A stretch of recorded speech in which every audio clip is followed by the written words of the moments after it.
তসবিহ পড়ার বিধান কি? হাতের দ্বারায় নাকি তসবিহ দ্বারায়?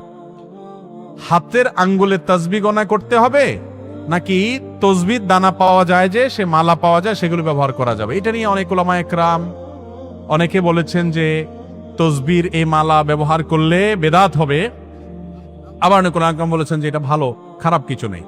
এক্ষেত্রে মূলত যে হাদিসটি আমাদের লক্ষ্য রাখতে হবে তা হলো নবী করিম সাল্লাল্লাহু আলাইহি ওয়াসাল্লাম হাতের আঙ্গুলে তিনি তাসবিহ গণনা করতেন। তিনি তাসবিহ গণনা করতেন কিসে? হাতের আঙ্গুলে, এবং এটা তার নিয়মিত আমল ছিল। তিনি আঙ্গুলিয়েই তাসবিহ গণনা করতেন, এটাই সুন্নাহ এবং এটাই উত্তম।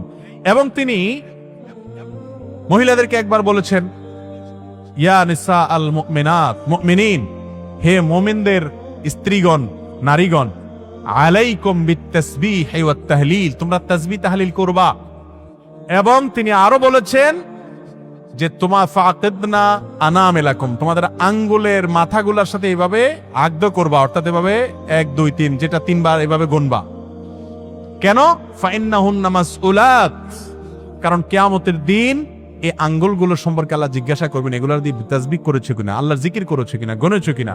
অমস্তান্তিকাত, এবং কিয়ামত দিন এগুলো কথা বলবে, তোমার পক্ষে সাক্ষ্য দিবে। এই জন্য হাতের আঙ্গুলে তাসবিহ পড়া উত্তম, সুন্নাহ, ভালো।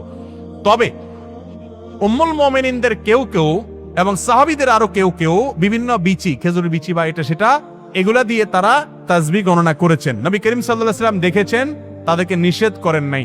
এখান থেকে বোঝা যায় যে তাসবিহ দানা অথবা এই জাতীয় কোনো বিচি ইত্যাদি দিয়ে যদি গণনা করে কেউ, কোনো অসুবিধা নাই, জায়েজ হবে। এটাকে বেদাত না বলাটাই যৌক্তিক, এটা জায়েজ।